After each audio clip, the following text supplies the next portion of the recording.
康姐，方朋友問你一個問題啦。問啦。有一個男嘅，佢月入10蚊，佢將10蚊俾晒你。另外一個咧，佢月入100蚊，佢又係俾你10蚊。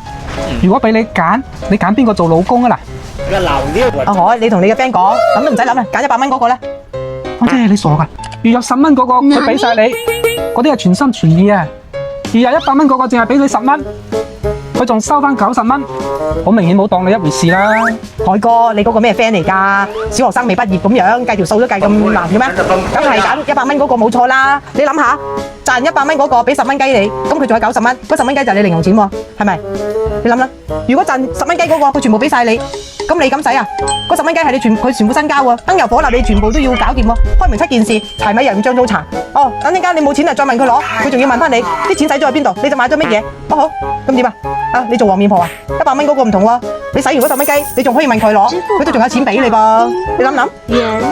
哦，係喎，有啲道理喎。聽你咁講，確實係咁樣喎。